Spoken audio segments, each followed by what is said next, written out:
자, 여러분 안녕하세요. 2018년 한국사 검정고시 제2회 해설 강의를 시작하겠습니다. 자, 기출 문제를 하나하나 잘 보시면서 선생님이 출제 의도와 또 각 선지에서 분석을 하면서 수업을 진행할 테니까 흐름을 잘 따라오시면서 들으시면 되겠습니다. 자, 1번 문제부터 볼게요. 다음에서 설명하는 시대의 대표 유물로 옳은 것은 돌을 갈아 간섭기를 만들었다. 농경과 목축을 시작하였다. 1번 유형은 항상 동일해요.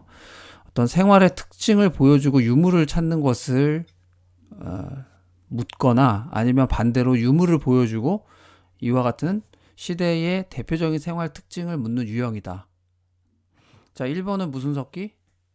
뗀석기. 뗀석기. 그 중에서도 주먹도끼네요. 2번은 뭐 그 칼처럼 생겼네. 명도전이요. 예, 명도전이요. 명도전 철기 시대 때. 그다음에 3번은 고인돌이요. 고인돌. 탁자요. 예. 그리고 4번은 빗살무늬 톡이요. 빗살무늬 토기. 이렇게 됩니다. 그래서 1번이 구석기고 2번은 철기 시대 철기. 때 어디하고의 교류? 이게 춘추 전국 시대의 화폐거든. 그런데 우리나라에서 발견이 됐어. 철기 시대 때. 당시에 우리나라와 중국과의 교류를 보여주는 유물이다. 음, 3번은 고인돌은 청동기 시대잖아요. 그리고 네. 4번 빗살무늬 토기는 신석기를 대표하는 것.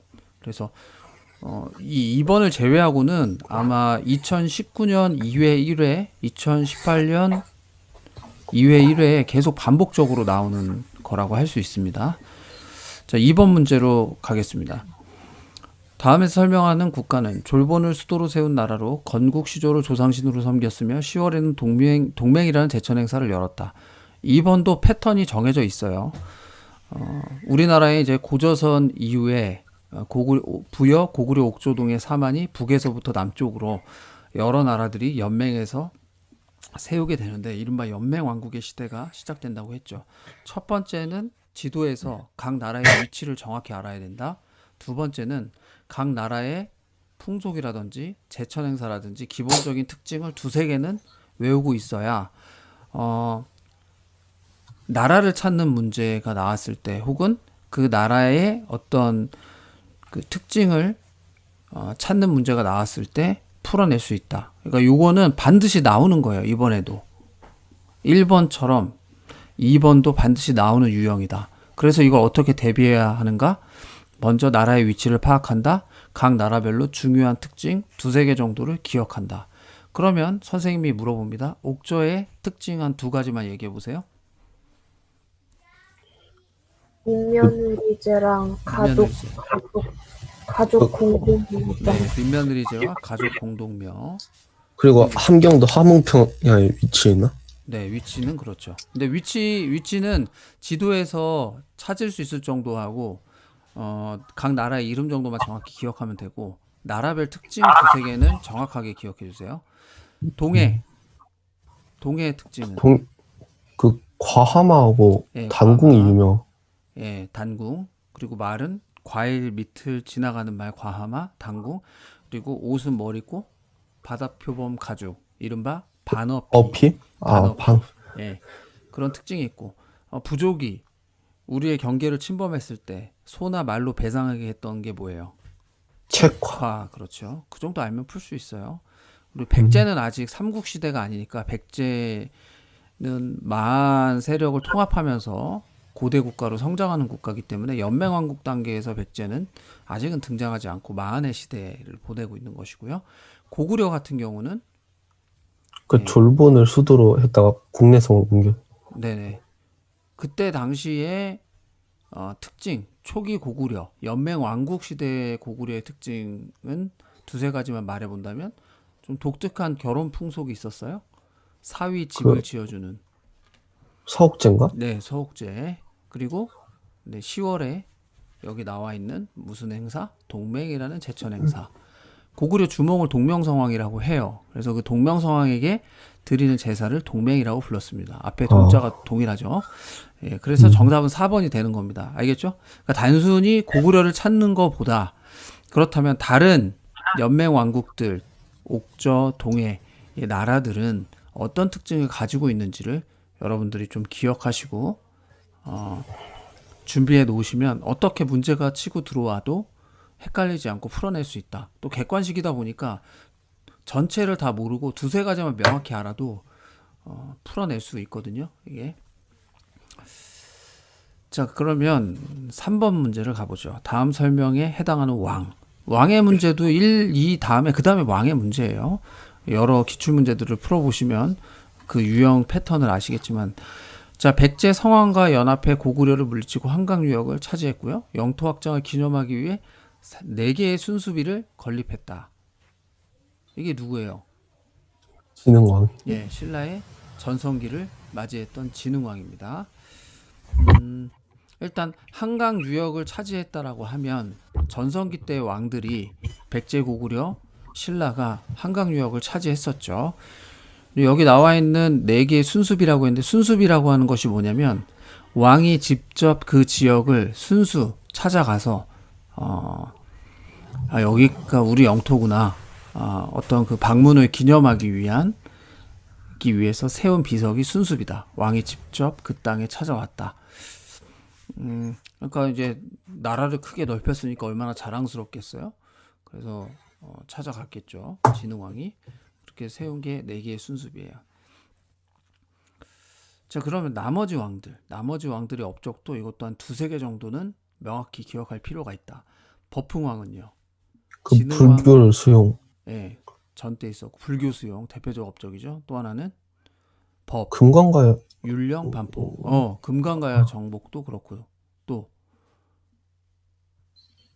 네, 뭐 그 정도 기억해 놓으시면 버풍왕과 관련된 문제는 다 풀어낼 수 있어요. 무령왕은요? 지방 22담로 설치하고 22담로 왕족을 보내서 22담로 파견한 거. 무덤 무슨 무덤? 우리나라에 무령왕. 없지만 예, 무령왕님이 벽돌을 쌓은 무덤이라고 해서 벽돌 무덤 양식을 가지고 왔죠. 중국에서.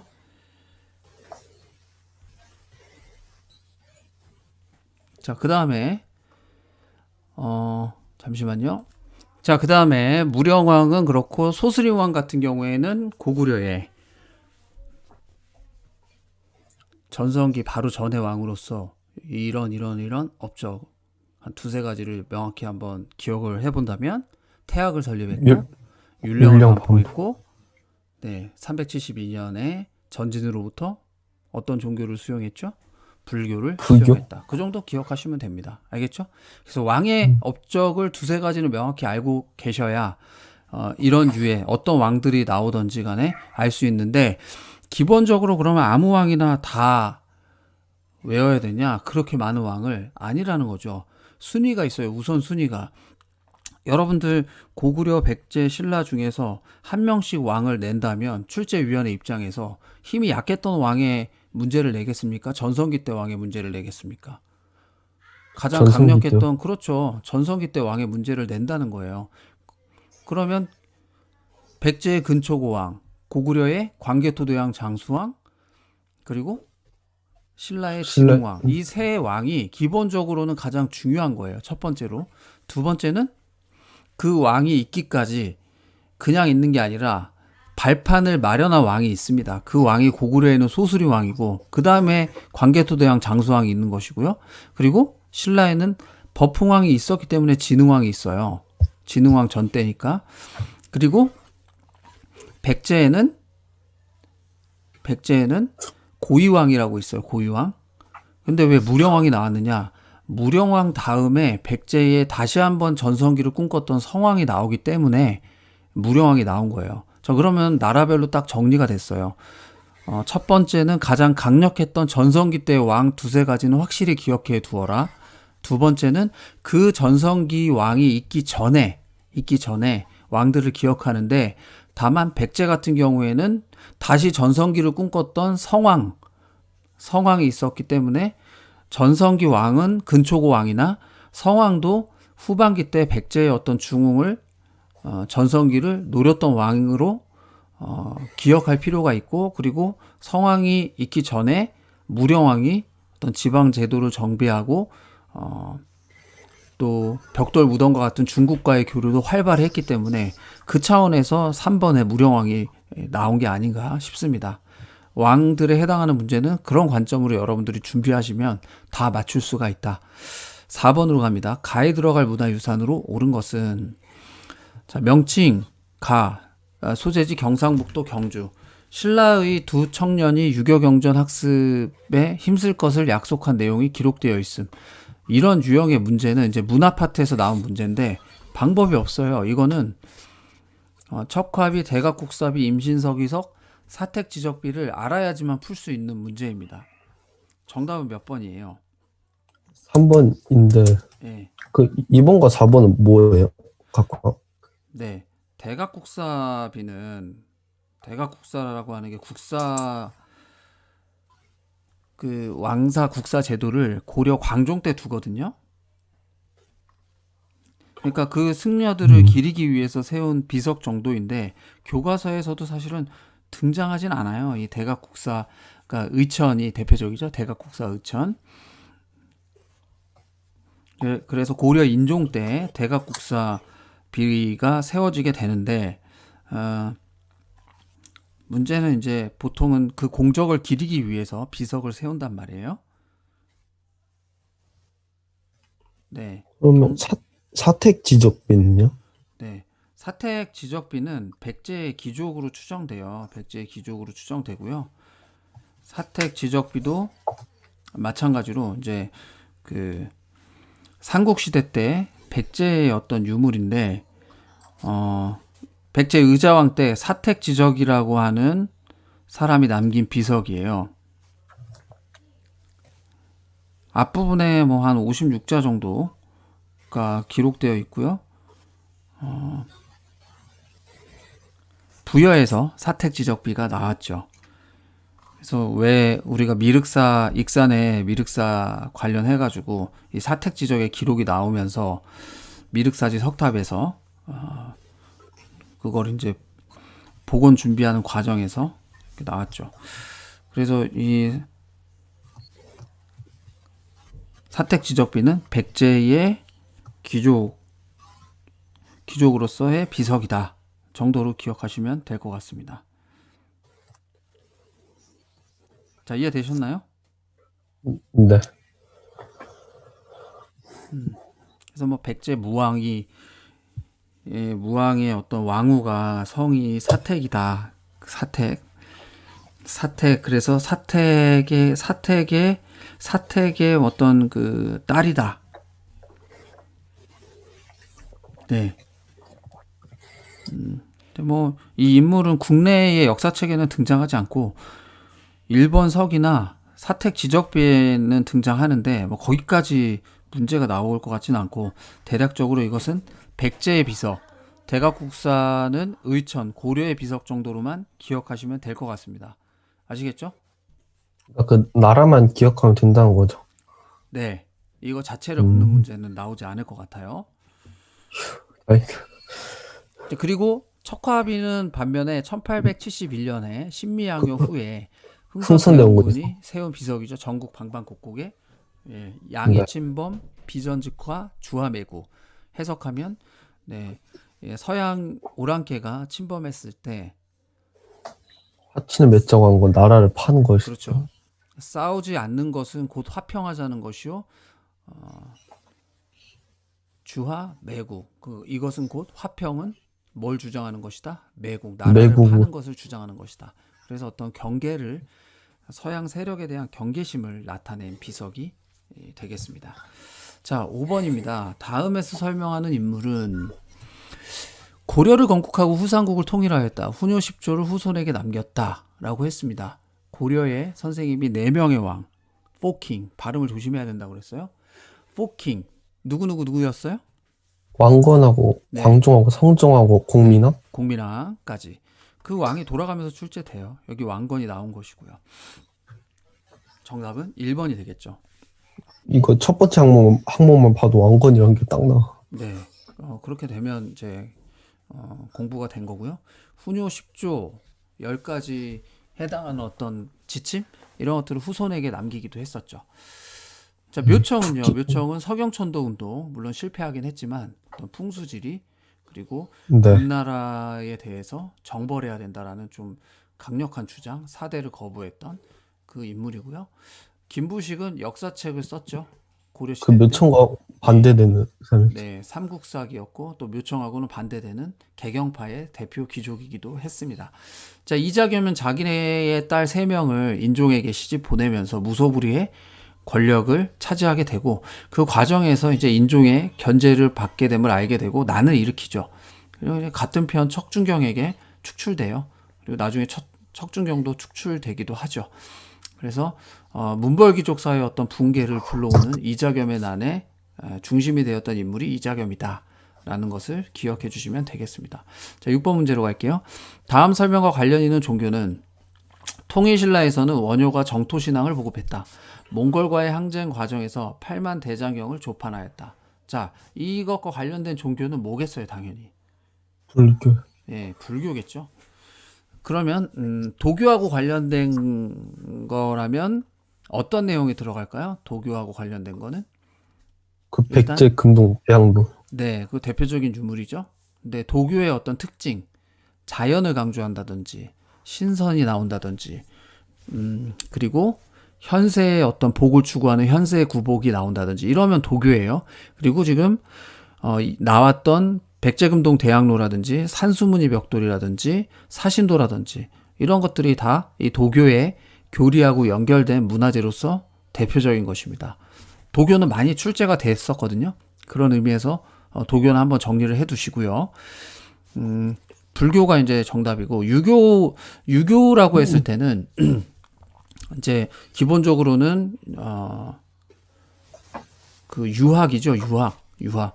그래서 유학과 관련된 거는 우리나라의 그 삼국시대 때 보면 고구려의 태학이라든지 중앙의 지방에는 경당 같은 학교를 통해서 교육하는 방법, 발해에는 주자감, 신라에는 신문왕 때 국학, 이게 다 유교를 교육했던 기관입니다.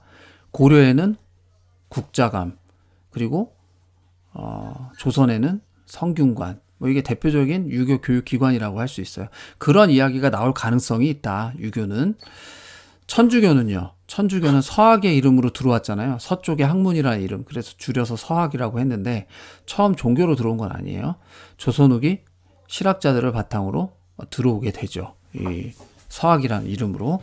그래서 제사를 드리지 않는다라고 해가지고 좀 문제가 유교 사회에서 문제가 많이 돼서 탄압을 받기도 하고 박해도 받기도 하죠. 그래서 그 과정에서 병인양요나 이런 그 전쟁이 강화도에서 있기도 했었습니다. 이 정도를 기억하시면 될 것 같습니다. 종교를 만약에 묻는 문제가 나온다면. 그리고 기독교가 등장하진 않았는데 기독교는 우리나라 전근대 사회의 역사보다는 개화기 이후로 학교라든지 그리고 의료라든지 이런 부분에 기여를 많이 했어요. 기독교가. 그래서 그때 이야기가 나오면 기독교를 물어볼 수도 있겠다. 근데 종교 이거 물어보면은 문제가 또 많이 돼요. 왜 기독교가 빠졌냐? 어떻게 보면 이런 질문 자체가 말은 되지 않지만 그렇게 좀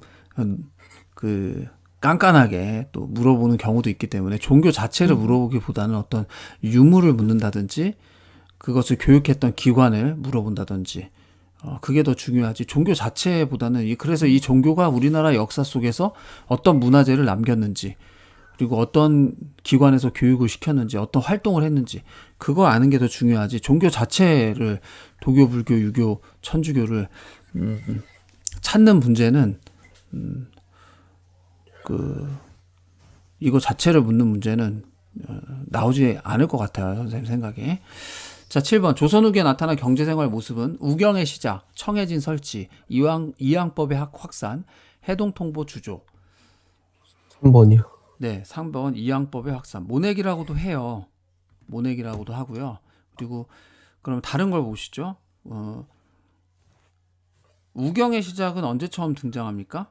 그 지증왕 때. 네, 신라 지증왕 때. 우경이라는 게 소를 이용해서 밭을 갈았다는 얘기예요. 소를 이용해서 밭을 갈면 어떻게 돼?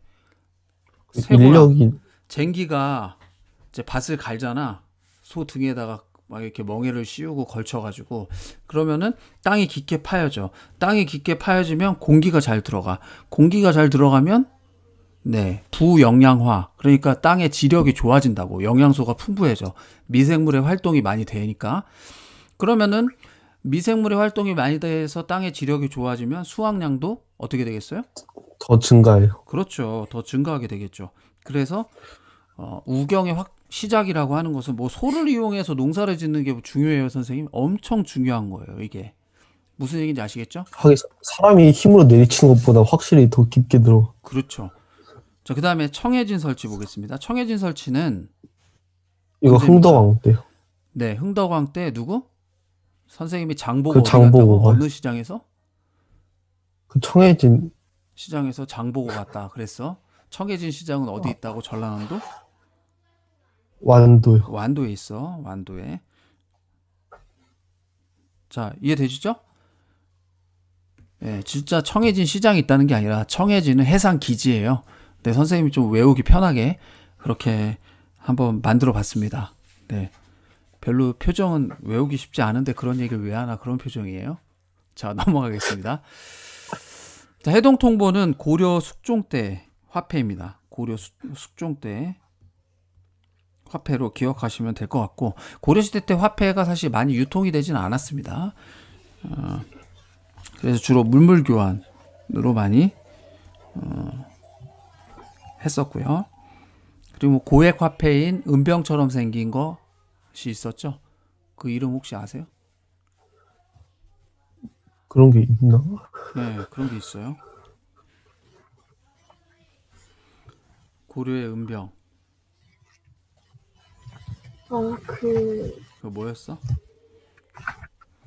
조선 활구인가? 조선 좀 활구예요, 활구. 네, 맞아요. 공부 많이 했네. 네, 활구입니다. 활구.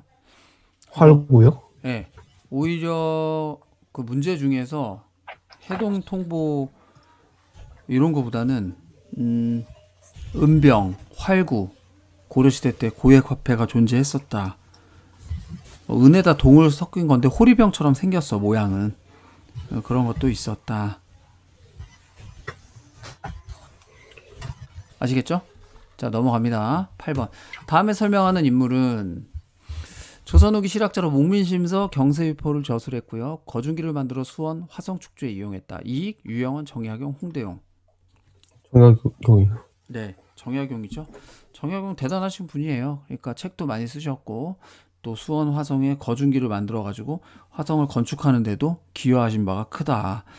그러면은 다른 분들은 자, 다 실학자신데 조선 후기 실학자예요. 실학이라는 것 자체가 탁상 공론하지 말고 실제로 백성들에게 이익이 되는 학문을 하자.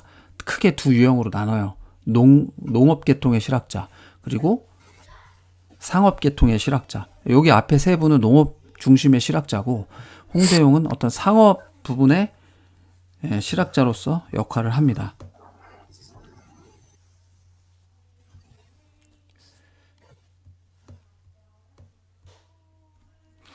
자, 그래서 이익 같은 경우에는 어떤 농업 중심의 개혁안으로서 내세운 게 한전론이라고 하는 거예요. 제한을 해야 된다. 최소한의 생활을 유지할 수 있는 땅을 팔게 하면 안 된다. 라는 어떤 걸 내세웠던 거고요. 유형원은 균전론을 이야기해요. 토지를 균등하게 나눠줘야 된다. 그런 주장을 했다는 거죠.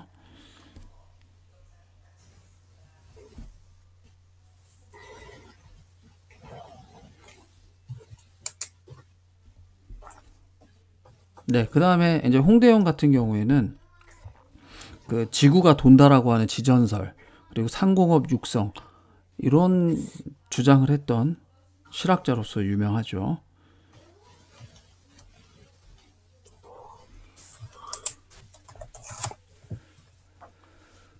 자, 그래서 실학자들도 얼마든지 물어볼 수 있다. 실학자들. 이번에 이제 농업 파트가 나왔으니까 홍대용 같은 경우가 혹시 상업 계통에 경제가 계속 강조가 되니까 홍대용과 같은 또 상업 중시를 했던 실학자도 물어볼 수 있지 않을까 생각합니다.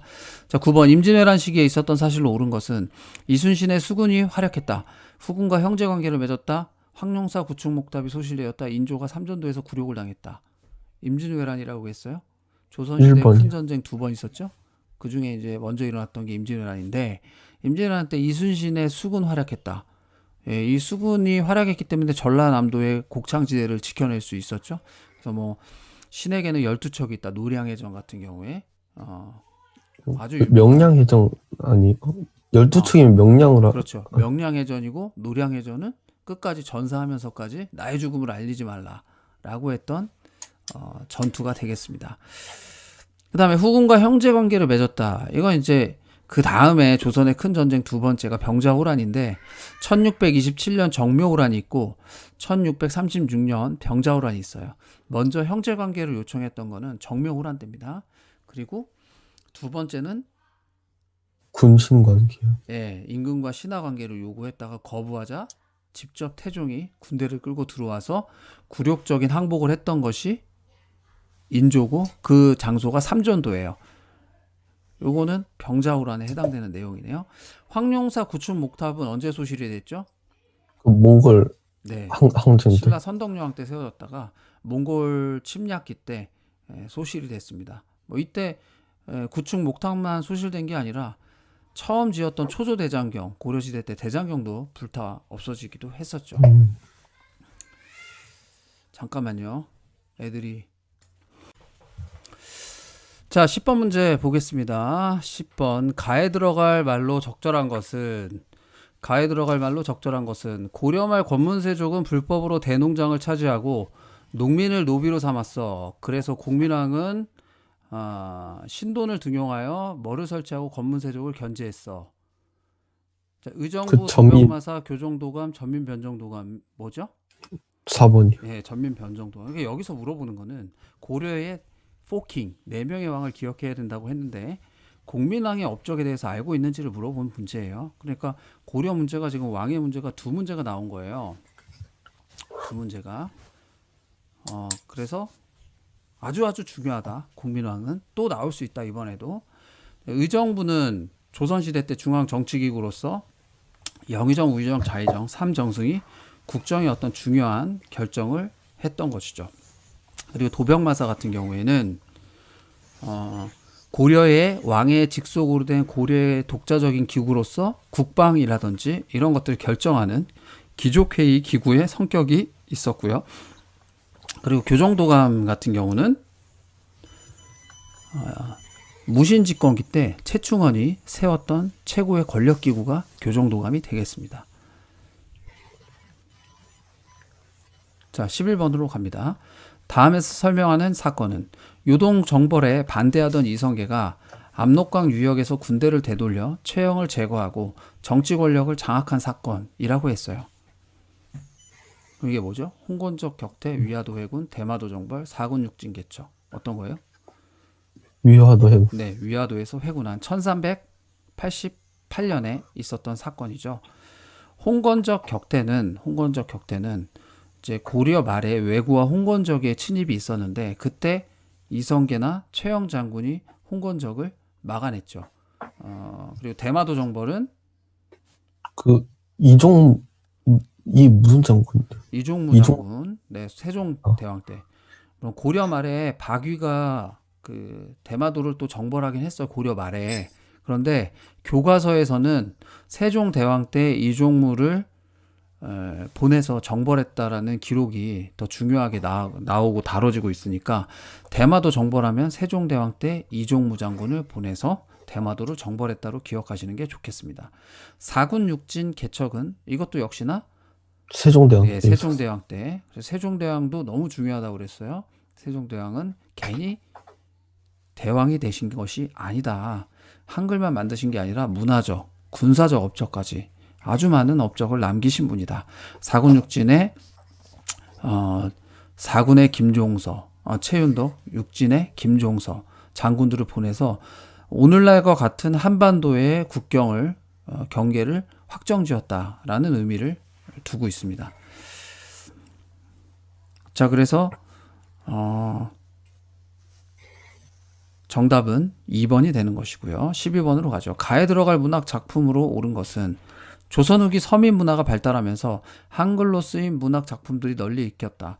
그중 서울 차별 철폐를 다룬 뭐가 대표적인 작품이다? 홍길동전. 그렇죠. 홍길동전. 아버지를 아버지라 부르지 못한다는 것. 예, 그거는 바로 그 쌍화점은 뭐예요? 국문. 예, 쌍화점은 이제 고려시대 때 문학 작품이에요. 고려시대 문학 작품이고요.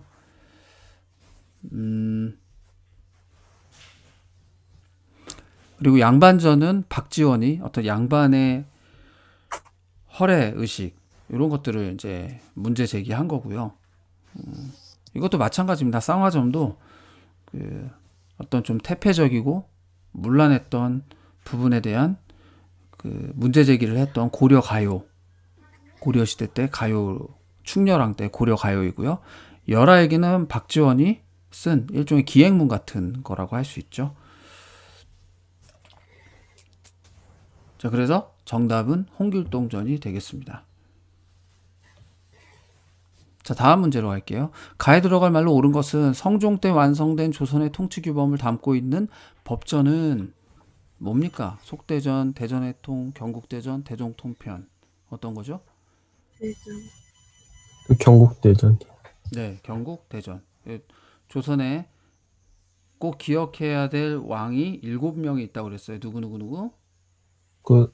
그 태조 이성계하고 이성계, 태종 태종 이방원. 태종하고 네, 그 세종하고 세종, 또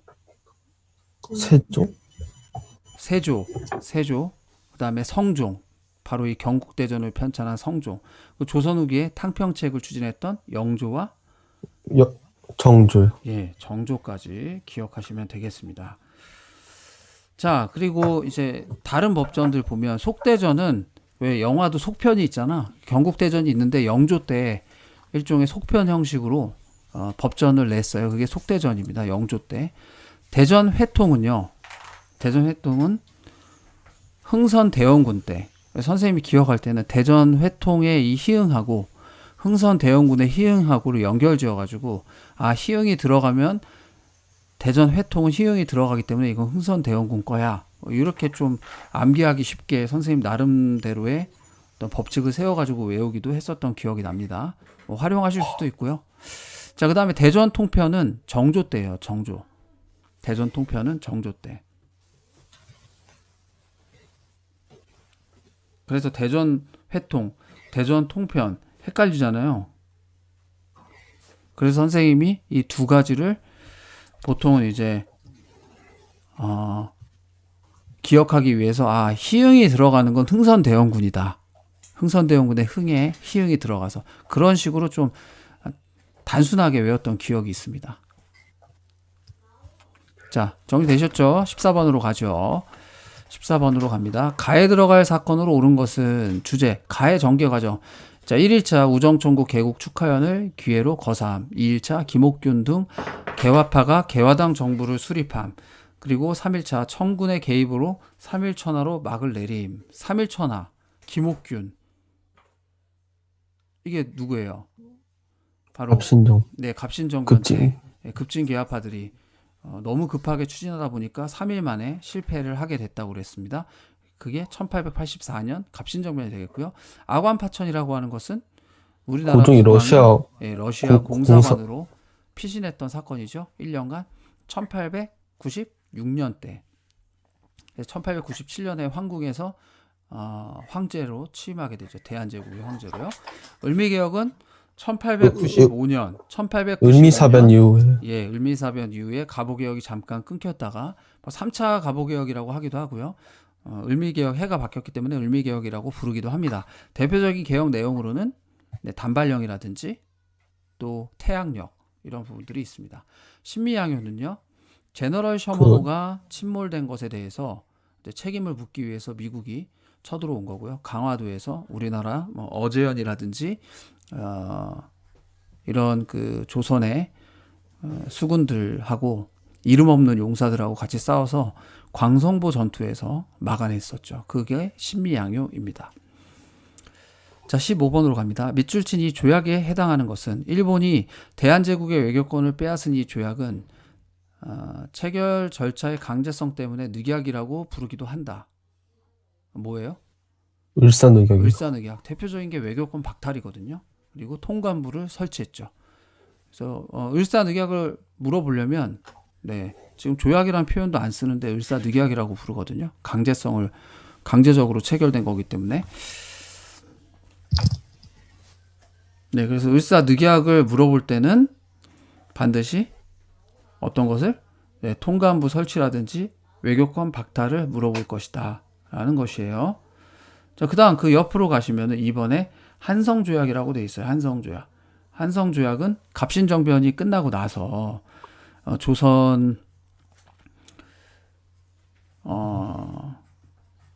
대해서 일본이 오히려 자기들이 좀 우리한테 책임을 물으면서 그 갑신정변의 어떤 뒤처리를 위해서 체결된 일본과 조선과의 조약이라고 할 수 있습니다. 자, 그 다음에 정미칠조약은 1907년에 그러니까 우리나라의 그 차관들까지 장관이 아니라 차관들까지도 일본 사람들이 차지할 수 있도록 열어놓은 조약이 정미칠조약, 한일신협약이라고도 불러요. 그러니까 우리나라가 일본의 국권 피탈이 되는 과정에서 하나씩 그러니까 을사늑약이 1905년이고 2년 후에 정미칠조약, 그리고 이제 뭐 군대도 해산시키고 1907년에, 그리고 고정도 강제 퇴위하고 사법권도 없애고, 그리고 이제 1910년에 어떻게 했어요? 그 한일 병합, 그렇죠. 병합, 국권 피탈이 된 한일 병합을 일본이 강제적으로 체결하게 되는 것이죠. 자, 강화도 조약은 1876년에 체결된 최초의 근대적 조약이었습니다. 그러나 불평등한 조약이었죠. 예를 예를 들면 들면 뭐 치외법권. 네, 그리고 해안선 측량과 같은 이런 부분들은 그렇죠. 우리나라의 이건 주권을 조약이야.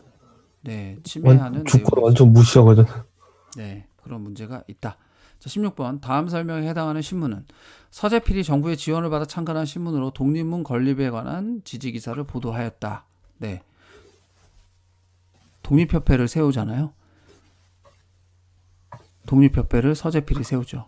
독립 들어가는 거 많이 했어. 독립문도 세웠고 독립신문도 만들었고, 그러니까 독립신문을 먼저 만들어요. 4개월 전에.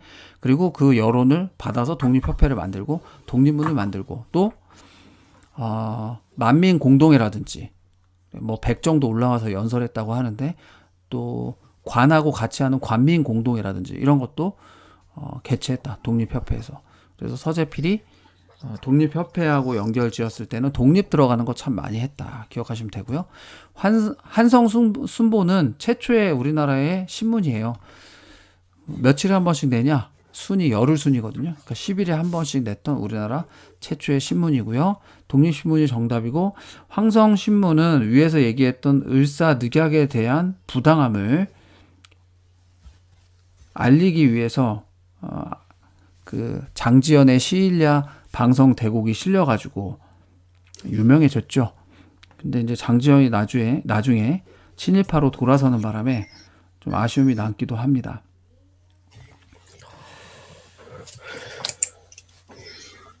자, 뭐 그 정도 기억하시면 되겠고요. 그리고 제국신문은 순 한글 신문이에요. 한글 같은 경우가 한자를 어려워했던 뭐 부녀자라든지 또 일반 백성들에게 아무래도 접근성이 훨씬 더 용이했기 때문에 많은 사람들이 봤던 그 신문이 되겠습니다. 제국신문이.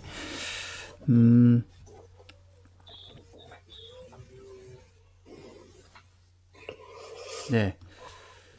자, 그 다음에 17번으로 가죠. 가에 들어갈 말로 옳은 것은 중일전쟁 이후 일제가 실시한 민족 말살 통치 정책으로 무엇이 있을까요?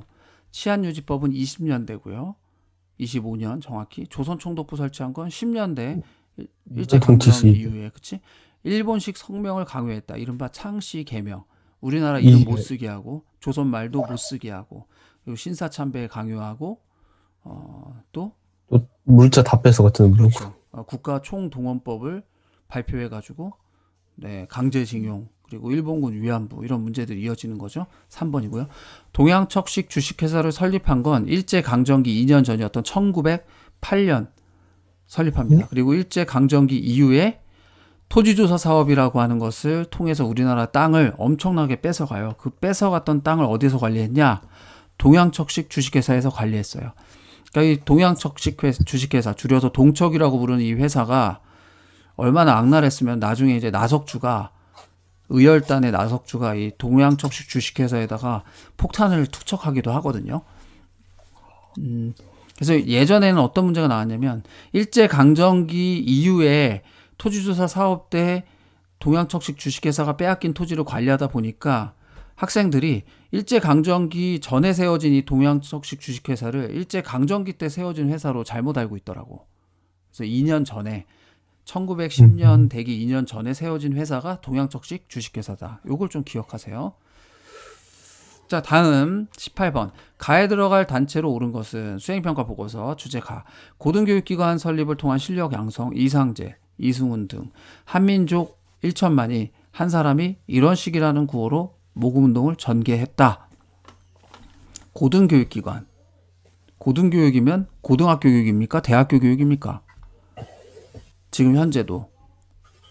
중등교육이 중학교, 고등학교 교육이고 고등교육은 대학교 교육이에요. 그러니까 이것은 대학교를 설치해가지고 실력을 양성한다는 의미예요. 이때 당시에도. 그럼 대학을 세우기 위해서 이분들이 자, 한 사람의 이런 식이라도 내가지고 모금을 해가지고 세우려고 했었죠. 그게 밀립대학 설립운동입니다. 그 밀립대학 설립운동을 진행하기 위해서 1920년대 먼저 세워진 단체가 조선밀립대학 기성회라고 하는 단체예요. 이해되시죠? 그러면 조선밀립대학 기성회에서 밀립대학 설립운동을 해서 우리의 자체적인 어떤 교육을 위한 대학을 세웠습니까? 못 세웠습니까? 일제가 세우게 두었겠어요? 방해했죠, 끝까지. 그렇죠. 예, 거기 만약에 민족대학이 고등교육이 세워지게 되면 일제 식민지에 대해서 비판할 수밖에 없는 거고 우리의 주권을 되찾아오는 교육이 이루어질 가능성이 높으니 그걸 막고 대신 일본이 우리들이 세워주겠다 해서 세운 대학이 경성 제국대학이라고 했어요. 오늘날 서울대학교의 전신이죠. 그래서 선생님 역사 전공하니까 경성 제국대학 안 갔다니까. 서울대학교 안 갔다고. 근데 여러분들은 다 역사할 거 아니니까 가셔도 돼요. 물론 이제 선생님 성적이 좀 모자르기도 했죠. 고백하자면. 서울대학교 기초가 좀 안 좋네요. 뭔가 기초가 안 좋다고 해야 근데 되나? 이제 뿌리가. 거기 서울대학교는 또 그렇지 않다라고 부정하기도 합니다. 예, 그러나 일단 그렇게 이해할 수밖에 없다. 자, 그 다음에 조선어학회라고 하는 것은 뭡니까? 조선어가 뭐야? 한글이죠. 한글을 보급하고 또 알리기 위해서 세워진 단체예요. 주자로 시작하는 분 누구 있어요? 유명한 분? 주시경 들어보셨어요? 네. 네, 그분이 세운 단체입니다. 그러니까 여기에서 주로 이제 했던 활동은 국어의 연구 발전을 위해서 창간됐기 때문에 우리말 큰사전이라고 하는 것을 편찬하기 위해서 노력을 많이 했어요. 근데 독립한 후에 완성을 하게 되죠. 일제가 방해를 많이 했기 때문에. 그 다음에 신흥 강습소는 어디예요, 이게? 그 간도에서 어디 네, 삼원보라고 있어요. 독립군을 양성하는 기관이었거든요. 이 신흥 강습소가 뭐가 되냐면은 신흥 무관학교가 되는 거예요. 신민회가 독립군 기지 건설을 해야 된다. 1907년에 애국 개몽운동 단체인 신민회가 뭐 학교만 세울 게 아니라 독립군을 양성하기 위한 것도 필요하지 않냐라고 해서 이제 그 신흥 강습소를 설치했고 이게 신흥 무관학교의 전신이거든요. 실제로 여기에서 많이 배출했고 삼원보는 오늘날로 보면은 이제 간도는 두만강 쪽에 가까운데 삼원보는 그 압록강 건너편 중국의 만주 쪽에 위치한 도시입니다. 위치도 한번 지도에서 여러분들 찾아보셔도 될 것 같아요. 자, 그 다음에 세 번째 대한인 국민회는 그 미주 안창호 선생님이 우리나라 이제 독립운동을 위해서 세운 단체죠. 미국에 사는 한국인들로 구성된 단체라고 할 수 있겠습니다. 네, 그래서 그 대한인 국민회는 미국에서 독립운동을 함께 하기 위해서 안창호 선생님이 세운 단체다. 라는 내용을 기억하시면 될 것 같아요. 19번으로 가죠. 흥선대원군의 정책으로 옳지 않은 것은 서원철폐, 별기군 창설, 당백전 발행, 호포제 실시. 뭐예요? 그 별기군 창설이요. 예, 별기군 창설. 별기군 창설. 서원철폐, 당백전 발행, 호포제 실시. 이거는 다 흥선대원군의 대표적인 정책이라고 할 수 있습니다. 별기군 창설은 통리기무아문이라고 하는 어떤 근대 문물을 받아들이기 위한 그 정부의 주도로 근대 문물을 받아들이기 위한 기구로서 세운 것이 통리기무아문이 되겠습니다. 거기에서 이제 신식 군대인 별기군을 세웠죠.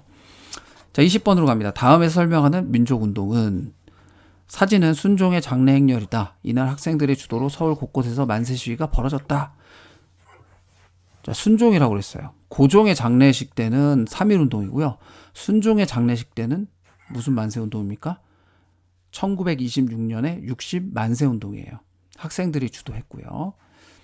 국채보상운동은 1907년에 우리나라의 국채를 갑자라고 하는 우리 1년 예산에 맞먹는 돈을 일본이 강제로 빌려줬거든요. 그래서 이걸 빨리 청산하지 않으면 안 된다라고 해서 우리가 우리 나라의 빚을 국민들의 힘으로 갚자고 했던 운동이고, 이게 이제 우리가 1997년 IMF를 맞았을 때 1998년에 금모으기 운동이라는 것을 하거든요.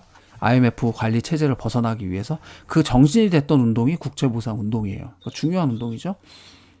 물론 이제 그런 상황이 안 생겨야 되는데, 보통은 이제 그리스 같은 경우에도 국가 부도 사태가 왔을 때 국민들이 그건 국가가 살림살이를 잘못한 거고 그게 나와 무슨 상관이냐 이런 입장이라면, 우리나라 사람들이 참 대단하다고 선생님 느낀 게, 어떤 나라의 위기가 왔을 때 너도 나도 내일처럼 앞장서서 그 국난의 위기를 극복하기 위해서 노력한다는 거예요.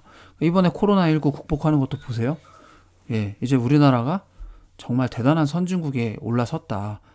라는 생각이 들기도 합니다. 그건 아마도 이와 같은 국제보상운동, 나라를 아끼고 사랑하는 국민들의 마음이 확인된 어떤 경험들이 우리나라에서 있었기 때문에 그런 정신이 오늘날까지 우리 국민들에게 이어져 온 게 아닌가라는 생각이 들고요. 광주 학생 항일운동은 1929년 11월 3일 날 있었던 건데, 열차간에서 일본 고등학생이 우리나라 여자 고등학생을 놀리는 사건이 벌어져요. 그걸 이제 지켜보고 있던 남학생이 문제 제기를 하면서 패싸움이 벌어지거든요. 이 수사를 맡은 일본 수사국이 편파 수사를 하는 겁니다. 그래서 이에 대한 불만을 품고 광주의 학생들이 단체로 들고 일어나요. 그게 광주 학생 항일 운동이고요. 11월 3일 날 이 일이 있어가지고 이걸 기념하기 위해서 여러분들 달력을 펴보세요. 11월 3일 날짜 아래 작은 글씨로 학생의 날이라고 되어 있어요. 그 학생의 날이 된 이유가 광주 학생 항일 운동 때문에 그렇습니다. 무슨 얘기인지 아시겠죠? 그래서 60만세 운동도 그렇고요. 3.1 운동도 마찬가지예요. 광주 학생 항일 운동 그렇고, 우리나라 현대사에서도 4.19 혁명이라든지 5.18, 60 민주항쟁. 그래서 학생들이 어떤 정치적인 부분에서 목소리를 냈고, 감정적으로 휩쓸린 게 아니라 굉장히 원인과 어떤 배경에 대한 분석력도 탁월했고, 어떤 시대를 보는 통찰력, 이런 부분들도 높았던 것 같습니다. 자, 다음 문제 21번으로 갑니다. 다음 설명에 해당하는 사건은 독립군 근거지를 없앤다는 명분으로 일본군은 1920년에서 1921년 봄까지 만주 일대의 한인 동포들을 학살하는 만행을 저질렀다. 이게 무슨 참변입니까? 한도 참변. 간도 참변이에요. 일본이 자존심이 상했거든요. 이 일이 있기 전에 봉오동 전투와 청살리 대첩에서 우리는 그거 되게 깨졌잖아. 그렇죠. 적은 숫자인데 적은 숫자로 일본군 부대에게 큰 피해를 입혀가지고 아예 색출한다는 명분으로 주민들까지, 민간인까지 학살하는 일을 벌이게 됩니다. 그게 간도 참변이죠. 자, 그러면 1번 을미사변은 조선의 공모라고 할 수 있는 명성황후 민비를 어떻게 했어요? 일본 살해했죠. 자객들이 들어와서 우리 궁궐에 들어가서 죽이는 일을 벌였죠. 그러니까 뭐 명성황후니 민비냐 논란이 많이 있어요. 그런데 중요한 건 우리 자체적으로 생긴 문제는 우리가 해결하는 게 맞는 거죠. 우리 나라의 어떤 그 중전 마마가 정치를 제대로 못한다고 해서 다른 나라에 와가지고 칼로 칼부림을 내고 생명을 빼앗아가고 시체를 훼손하고 불태우는 일이 있어서는 그건 용납될 수 없는 것이죠. 그러니까 명성황후냐 민비냐 어떤 비판은 별개의 문제로 일본이 우리나라의 궁궐에 무기를 가지고 들어와가지고 조선의 중전 마마를 죽여버렸다? 상상할 수 없는 거죠. 우리가 일왕이 거처하고 있는 곳에 가가지고 일왕 부인을 동일한 방법으로 했다고 생각해 보세요. 네, 근데 이거 잘 드러나고 있지 않아요. 하여튼 전 세계적으로 끔찍한 사건에 올릴 수 있는 게 을미사변입니다. 상하이 사변은요, 1931년에 이제 중국을 만주 사변이 1931년이고 상하이 사변 같은 경우에는 언제 있었어요? 그 이후에 중일전. 예. 뭐 두 번이 있었는데 상하이 사변 같은 경우에는 1931년 9월에 이제 만주 사변이 시작됐고 그리고 나서 1937년에 상하이 사변이 일어나죠.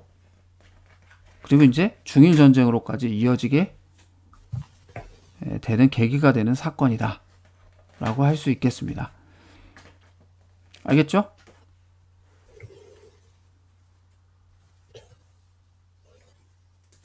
네, 그 다음 문제로 갑니다. 제합리 사건.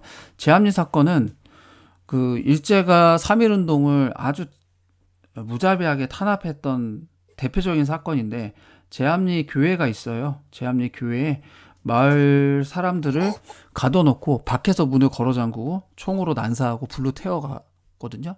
근데 이게 이제 우리나라 사람에게 의해서 전해진 게 아니고 그 스코필드 박사 덕분에 그렇죠. 알았죠. 스코필드 박사에 의해서 뭐 시체 타는 냄새가 몇 킬로미터까지 났다라는 기록으로 생생하게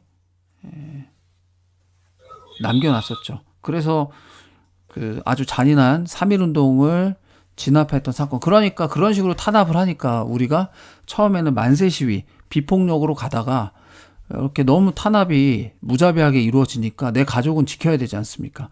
그래서 낫을 들고 무기를 들고 이제 폭력적인 방식으로 우리도 맞대응하기 시작한 거예요. 그래서 3.1운동의 특징 중에 하나가 도시에서 농촌으로 확산됐고, 또 하나는 비폭력에서 폭력으로 바뀌게 된 계기가 제합리 사건과 같은 무자비한 탄압이 있었기 때문이라는 것이죠. 자, 22번. 가와 나 사이에 있었던 역사적 사건으로 옳은 것은 북한군이 남친 개시 3일 만에 서울을 점령하였다. 나 국군과 유엔군이 38도선을 넘어 평양을 점령하였다. 베트남 파병 5.20 총선거 4.4.5 개헌 인천 상륙작전. 가나 사이에 있었던 것. 자, 서울을 먼저 인천 상륙작전. 침략했고, 이제 나는 우리가 38도선을 넘어서 북쪽으로 갔다는 건 우리가 전세를 다시 뒤집었다는 얘기잖아요. 그 계기가 됐던 사건이 무슨 사건이에요? 인천 상륙작전. 상륙작전입니다. 베트남 파병은요. 이거는 이제 이거 그 베트남 전쟁 때 미국이 파병 요청해서 보낸 거죠. 그렇죠. 이게 70년대에 그 보내게 된 거고요. 박정희 정부 때입니다. 5.20 총선거는 1945년 그 이승만 정부 때 초대 있었는데 정부를 구성하기 위해서 재헌국회, 국회의원을 먼저 뽑았는데 그 국회의원을 뽑는 선거를 총선이라고 해요. 대선은 대통령 뽑는 거죠. 그래서 21대 총선이 우리가 5월 달에 있었지 않았습니까? 4월 달인가요, 벌써? 그 5월 달에 있었던 거. 그렇죠. 5월 달이죠. 그래서 총선은 국회의원 선거, 대선은 대통령 선거. 4.4 5.입 개헌이라고 하는 것은 이승만 정부가 그 이승만 대통령이 초대 대통령에 한해서는 중임 제한을 철폐한다라고 해서 투표를 했는데 136표가 나와야 돼요. 그런데 135.444거든요. 정확히 나누면 득표수가. 근데 이제 수학 교수가 그 다음날 발표를 하죠. 4는 죽이고 5부터 올리는데 135.444는 135표가 나와도 된다는 얘기다. 136표가 아니라. 이런 이제 명분을 깔아줘가지고 통과된 개헌이 445의 개헌이에요. 이승만이 중임 제한이 없어지게 되죠. 철폐되면서 초대 대통령에 한해서 자기가 영원토록 해먹겠다는 거예요. 죽기까지. 그래서 결국에는 4.19 혁명 때 국민들의 손에 의해서 내려오게 되죠. 하야하게 되는 거예요. 자, 23번입니다. 이승만 정부 시기에 경제 상황으로 오른 것은 OECD 가입, 300산업 발달, 금융실명제 실시, 경부고속국도 개통. 뭐예요? 2번이요. 네, 2번 300산업 발달입니다. 하얀색 물품이라고 해서 300이고요. 설탕, 밀가루, 하얀색이죠. 제분, 그리고 면방직, 하얀색이제. 그래서 이 세 가지 산업을 300산업이라고 하는데 우리나라가 자체적으로 어떤 그 돈이 많아서 했다기보다는 미국에서 원조 물자를 보내줘. 이거 위주로. 설탕, 제분, 그리고 면방직. 밀. 그래서 이때 이 300산업이 발달하게 되는 거다. OECD 가입은 어느 대통령 때? 그 김영삼 대통령. 김영삼 정부 때. 금융실명제도 김영삼 김영삼. 정부 때. 경부고속국도 개통은 박정희 대통령. 네, 정부 때 했습니다. 자, 24번입니다. 밑줄 선으로 오른 것은 박종철의 고문치사 등을 배경으로 직선제 개헌을 요구하는 시위가 전국에서 일어났다. 결국 전두환 정부는 조속한 대통령 직선제 개헌을 약속하는 선언을 발표하였다. 정오의 선언, 6.29 민주화 선언, 3.1 민주 구국 선언, 6.15 남북 공동 선언. 어떤 거예요? 6.29 민주화 선언. 그렇죠. 6.29 민주화 선언. 네. 박종철 고문치사는 1월 달에 있어요. 1987년 1월에. 그리고 계속 문제 제기를 했는데 4월 달에 전두환 대통령이 호헌 조치를 발표해요. 나는 헌법을 옹호한다라는 발표를 하니까 국민들이 너 그러면은 계속 군부 독재를 유지하겠다는 거 아니냐 이런 식으로 비판을 하기 시작하면서 호헌 철폐 독재 타도라는 구호가 나타나기 시작하고요. 그 과정에서 그 대학생들이 앞장서 시위를 많이 했는데 6월 달에 이한열 열사가 돌아가시게 되죠. 체류탄을 맞아가지고. 네, 그래서 그 돌아가시게 되죠. 그리고 이제 전국적으로 6월 10일 100만 명 정도가 서울에서 모이게 됩니다. 그래서 더 이상 물러날 곳이 없다라고 판단한 정부는 6.29 민주화 선언, 대통령을 직선제로 뽑고 국민의 뜻에 맞는 정치를 하겠다라고 해서 민주화를 이루어내죠. 자, 3.1 민주 구국 선언은 언제 있었던 겁니까? 이거는 공부가 좀 됐어야 되는데.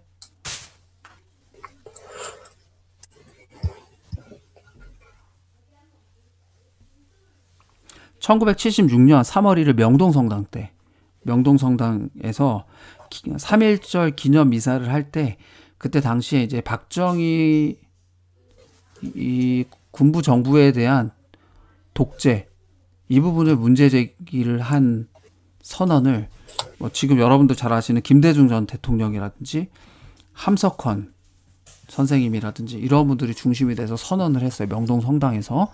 그 이야기고요. 6.15 남북 공동선언은 2000년에 김대중 전 대통령과 김정일 국방위원장이 평양에서 만나서 네 가지를 합의한 건데, 개성공단 설치, 경의선 복구, 금강산 육로관광, 그리고 이산가족 상봉, 이 네 가지를 합의한 거예요. 이거 말고도 많은데 여러분들이 이제 문제하고 관련해서 교과서 정도의 범위에서 기억해야 될 것은 6.15 남북 공동 선언도 중요한데 거기에서 합의된 대표적인 것이 뭐가 있느냐. 네 가지 기억해라. 개성공단 설치, 경의선 복구, 금강산 육로관광, 그리고 이산가족 상봉. 요 네 가지예요. 아시겠죠? 마지막 문제입니다.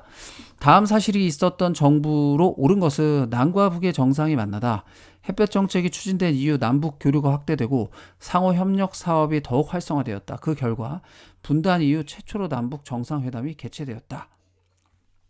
이게 뭐죠? 장면 정부, 박정희 정부, 노태우 정부, 김대중 정부. 김대중 정책. 정부. 예, 햇볕 정책하면 김대중 정부예요. 그러니까 이거는 사실 요 6.15 남북 공동 선언을 냈다는 건 선지로 냈다는 거는 일단 김대중 정부의 역할이 그 남북 어떤 평화 협력의 그 물꼬를 조금 더 넓게 틀 수 있었던 것은 이러한 햇볕 정책, 그러니까 대결 국면으로 갈 것이 아니라 서로 민간적으로는 더 풍성하게 교류를 확대해야지만 우리가 궁극적으로는 평화적인 방법으로 통일할 수 있다. 그 가능성을 좀 보여줬던 정책이 아닌가 싶습니다. 장면 정부는 이거 장면이 자장면이 아니에요. 이거 사람 이름입니다. 네, 이승만 정부가 물러나고 과도기적으로 장면 정부가 들어섰고요. 박정희 정부는 그 장면 정부를 몰아내고 5.16 군사정변을 통해서 정권을 쥐게 되죠. 그게 그래서 박정희 정부가 시작되게 되고요. 노태우 정부는 전두환 시대가 끝나고 그 다음을 바톤을 직선제로 뽑은 대통령으로서 사실은 당시 이제 김대중 전 대통령과 김영삼 전 대통령이 동시에 나오는 바람에 표가 갈려서 당선되는 혜택을 누리기도 했죠. 결과론적으로는. 자, 그래서 정답은 옳은 것은 4번이 된다라는 것.